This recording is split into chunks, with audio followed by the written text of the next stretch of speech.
Ahoy! And welcome to the Boating Hour with Captain Rick. The Boating Hour brings you the latest and greatest essential information about everything that sails, floats, or motors upon the high seas of Southern California. From landlubbers to old salts, there'll be something for everyone. So climb aboard and get ready to sail with Captain Rick.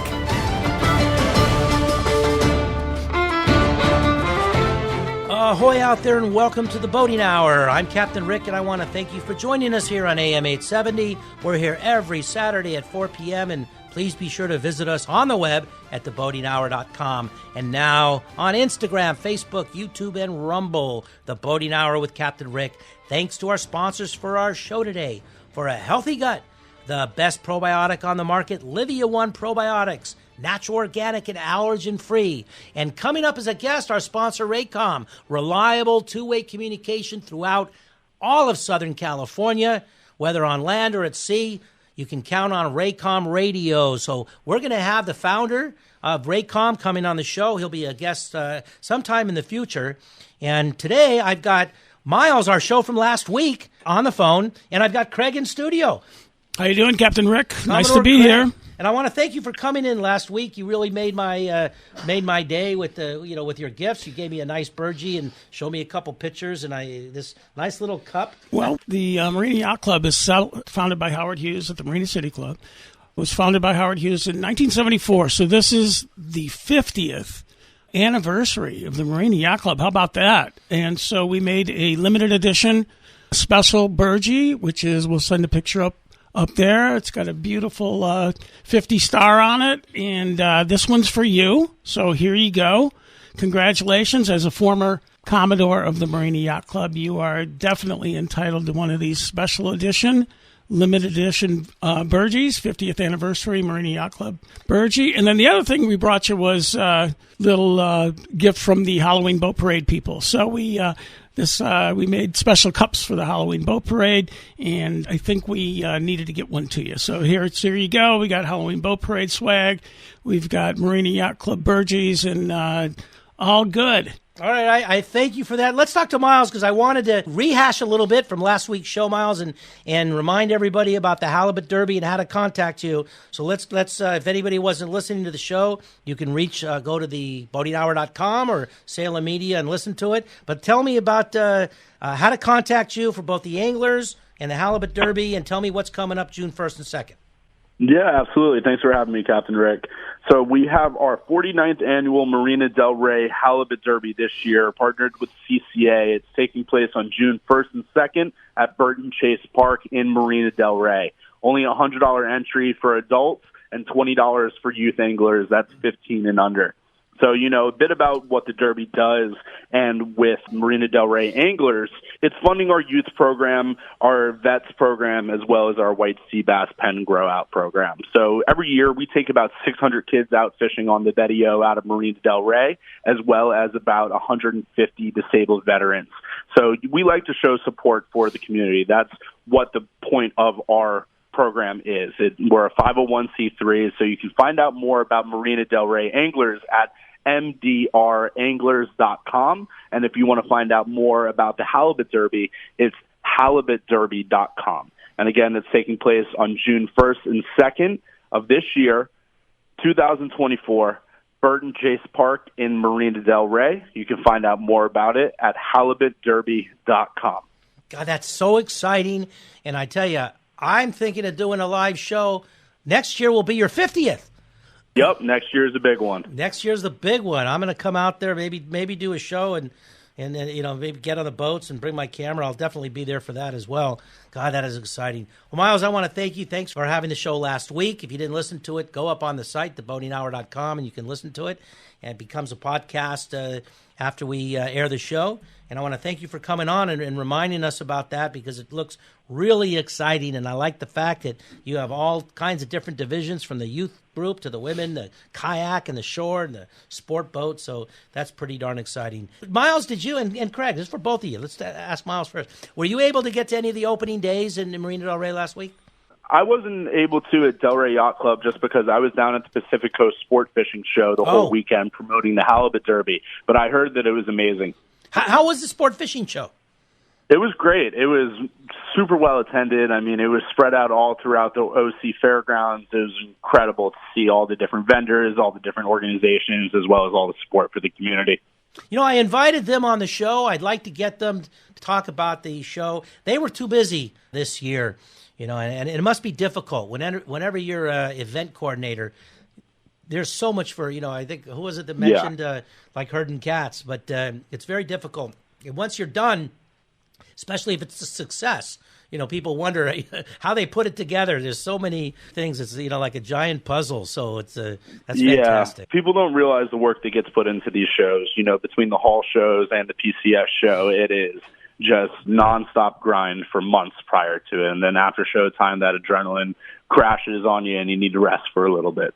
Yeah, that's exciting. How about you, Craig? Did you make it to any of the opening days? I did. Opening day in Marina Del Rey is always a lot of fun. So, you know, we shoot off the cannons. We, you know, we have a little couple of chocolate-covered strawberries, and life is good. So, yes, it's opening days are always fun. You know, if you want to see more about opening days at the various yacht clubs, since you cover from San Diego to Santa Barbara, if you go to scya.com, it actually has the dates for all the opening days at the various yacht clubs from Coronado all the way up to Channel Islands. So that's something, if you're interested in learning more about that or joining a yacht club, all the opening dates for the various yacht clubs are on the SCYA site.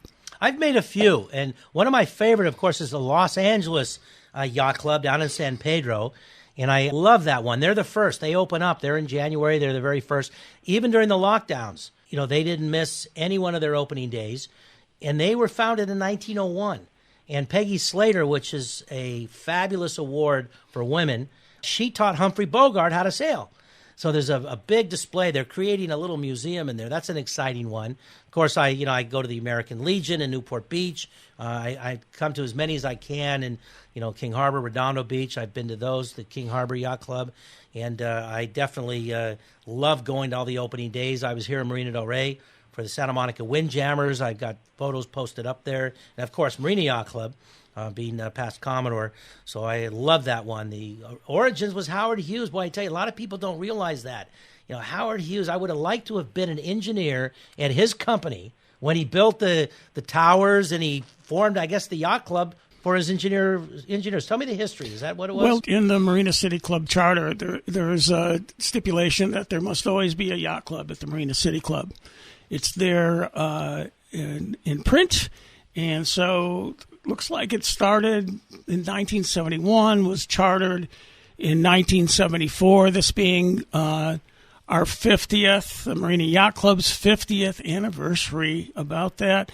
And the Howard Hughes story is he was, when the Marina City Club was built, that was a pretty big deal. I mean, it had swimming pools. This is the 60s. It had swimming pools. It had tennis courts. It had saunas.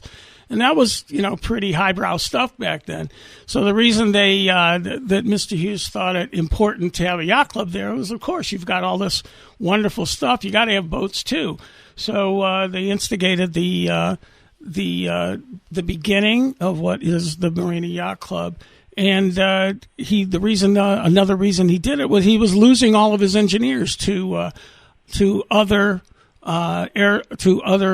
companies, engineering companies, Boeing, you know, McDonnell Douglas, what have you. And so it was important for him to offer something, a perk to his upper echelon, to his executive suite.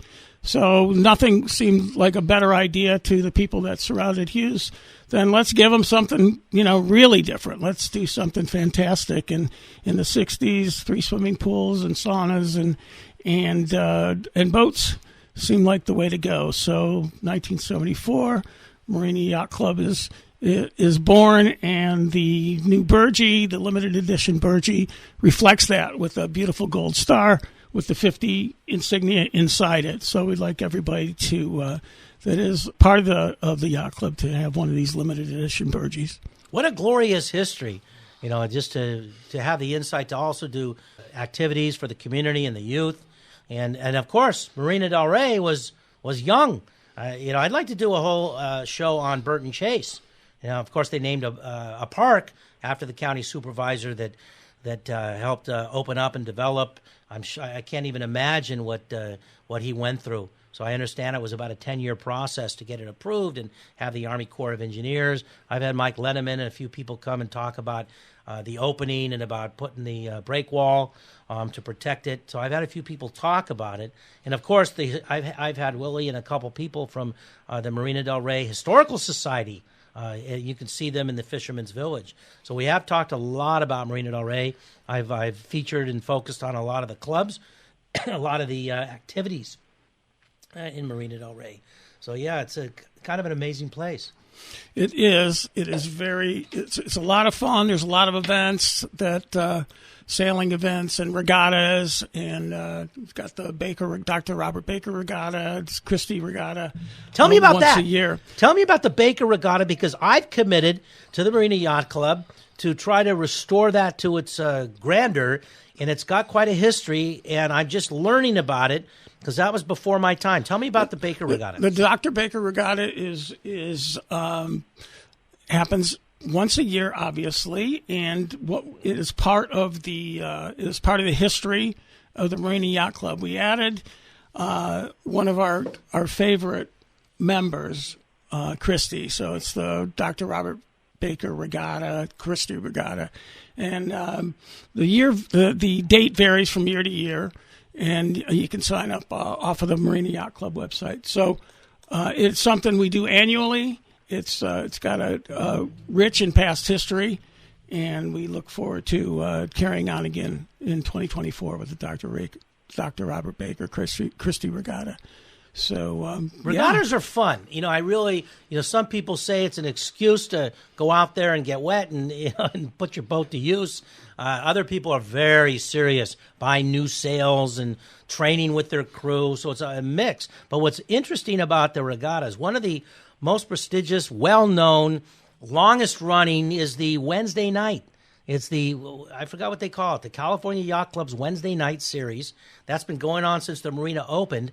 And we've talked about the club burning down. It's still thriving. So California Yacht Club is thriving. Their members are still paying dues. They're going to rebuild. But that Wednesday night, with the tragedy that happened, is still going on. They got a tent in the parking lot, and the Wednesday nights are about to start, and it goes through the summer. But they've kept that regatta alive, and it's a wonderful, because I don't know what they're going to do if there's going to be a barbecue afterwards like they normally did. That's normally done outside in the patio. Do you know if the patio was torched by the fire, or does it still exist? I'm not up on the status of Cal, but I know that they're digging in, and they're trying to bring it back with the time that they have left there, because the history and the future of that location is very much up for grabs with new owners and the Hathaway selling, et cetera, et cetera. You know all about that. Yeah, it's interesting. I've invited some people to talk about the progress, and they're not ready to come on yet because there's a lot of things up in the air. I can't even imagine dealing with the county and dealing with the fire. You got boats all surrounding it, but apparently the fire did not jump to any of the boats. The boats got ash all over, so that was a problem. The environmental problems with cleaning the boat, because you can't just hose off the ash in the water. So that was very difficult for a while. So, but I know it's restored. It's Marina del Rey has wonderful clubs. They got a couple small dinghy clubs. They got the prestigious large clubs. The expensive clubs, and a lot goes on with sailing, fishing, boaters, recreational boaters. And there's a lot of wonderful, glorious history. I've invited the county on. We're going to have somebody from the Dock Walker program. So Vivian's going to come on this show in a couple weeks, and she's going to talk about how she's worked with the yacht clubs and the different youth organizations, the Coast Guard Auxiliary. We all participate in the Dock Walker programs where we, clean up the marina a little bit, and that's gone on to the kayaks and paddleboarders. Make it a point to get together a couple times a year and clean up the marina and get people out there. So there's a lot of activities going on. When we were locked down during the pandemics a couple of years, the only thing you could do was camp and boat. So people were out there, and the inventory of boats, I talked to a couple boat brokers. They had no inventory. They sold out of everything. Yeah, during COVID, it was hot. The boat market was was super hot, and they really are just now getting some of the more the best of the previously owned boats are back up for sale. Some of the people that thought it would be a great idea to buy a boat during COVID found out that buying a boat is a lot of work. Now, here's what how I'm transitioning on that is, let's talk about pumping out your boat when it rains, A, and B, boater safety. So, as we all know, it's been very, very wet the last few weeks. I'm looking over at the next dock over from us, and I noticed a lot of listing going on. Oh, my goodness, we're going to talk about your story, the reason why you're on the show. One of the reasons I'm on the show is not only that boats were sinking, so just listen. Having a boat doesn't mean you go there twice a year during Labor Day and 4th of July and the Halloween boat parade. You got to get out there and make sure everything's shipshape. So one of the most important things you can do is make sure all your pumps are working. It's very important. Now, just because you have a toggle switch and it's on and it says power on doesn't mean that that's going to go on when you need it to go on. So after even a minor rain, get out there, please, everybody. Get out there and pump your boat out. Make sure everything's working. Make sure all the pumps are working. Make sure sometimes if it's an older boat, the fuses blow out. So you think your pump's working, but it's not. So that's true. And this segues into boater safety. I know you're going to do a boater safety show coming up, right, Rick, in a couple of weeks? I am, and we're going to talk about the Coast Guard Auxiliary and about the boat, getting your boater's card, and we're going to talk about all the safety, because you're always learning.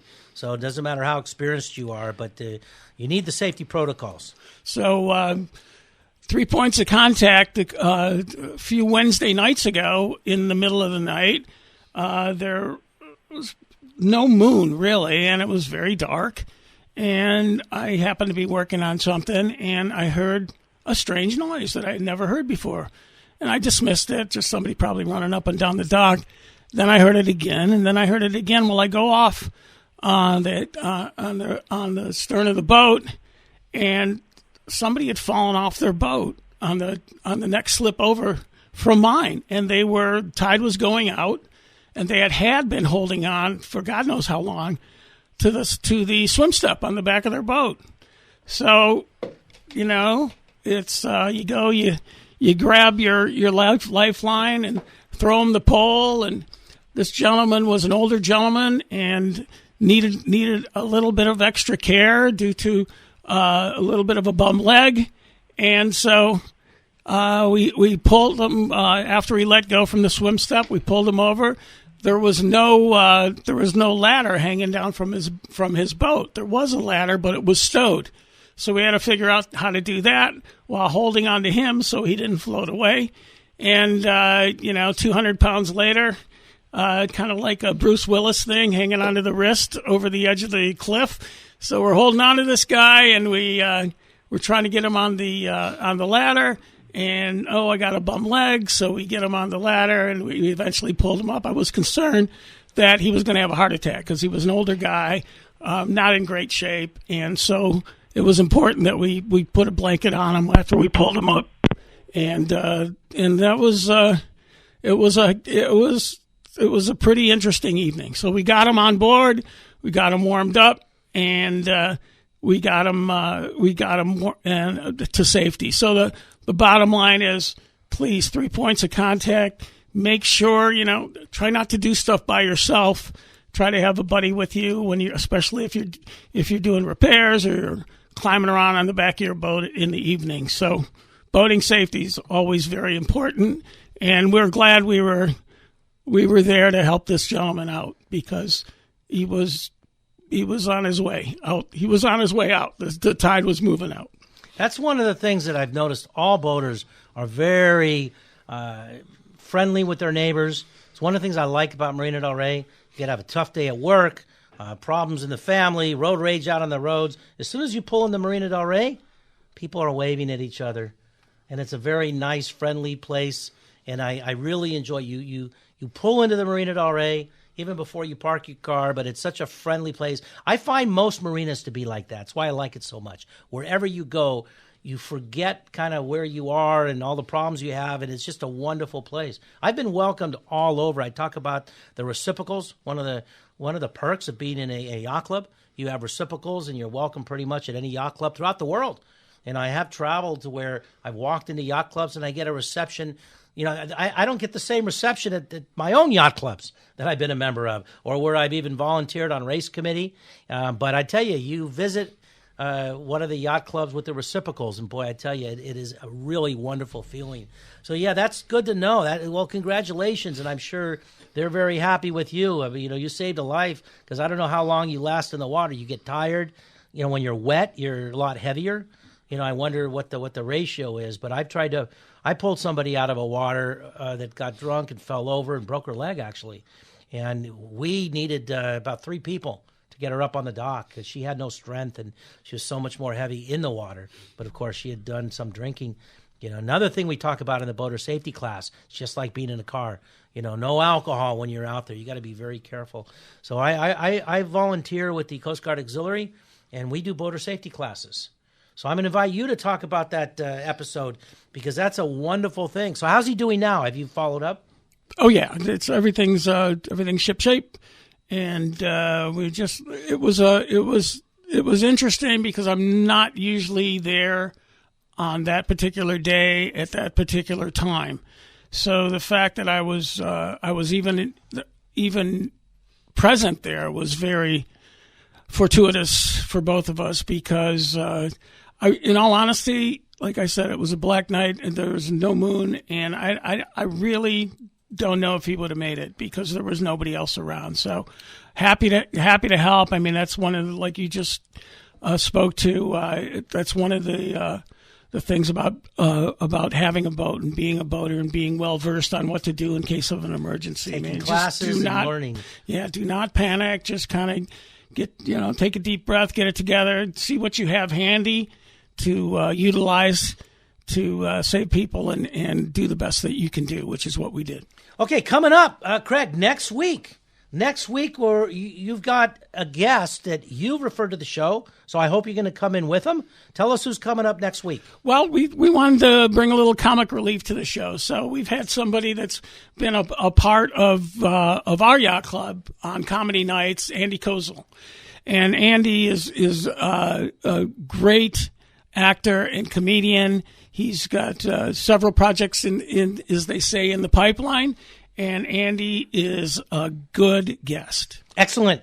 That's fantastic. And the following week is my 200th show. And I've got somebody from the state of California, from the Department of Waterways, that's going to talk about the dock walking program. It's a really important program throughout all the marinas in California. She's going to come on the show and talk all about the program, its origins, how important it is, and all the people that help and volunteer. So that 200th show is really going to be exciting.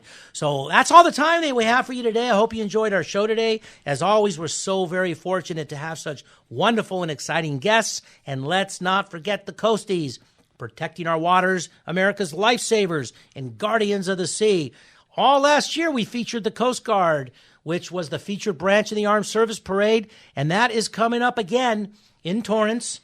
And the following week, Memorial Day weekend, is Fleet Week at the Battleship Iowa. So we'll be featuring the Coast Guard Auxiliary. We'll have people from the Space Force coming on. We're going to have a few guests from the Navy and a couple retirees that have dedicated their lives at the Coast Guard that are retiring. So we're going to have a couple special guests. So the entire month of May dedicated to the Armed Service Parade, and the following week, Memorial Day for the Fleet Week. So remember, if you do it right and follow the guidelines and safety precautions, there's no place like being out on the water in the fresh air and sunshine in beautiful, sunny Southern California. Here at the Boating Hour with Captain Rick, we cover everything that sails, motors, and floats from San Diego to Santa Barbara. Thanks for being with us today, and please be sure to join us next week and every Saturday at 4 p.m. on AM 870. And thanks to our sponsor for this show today, for a Healthy Gut, Livia One Probiotics, and Raycom Radio's reliable two-way communication throughout Southern California. He'll be on the show as well to talk about being the founder of that. So don't forget to visit us on the web at theboatinghour.com. Now on Instagram, Facebook, YouTube, and Rumble. The Boating Hour with Captain Rick. Keep your emails coming. This is Captain Rick saying ahoy and fair winds to all.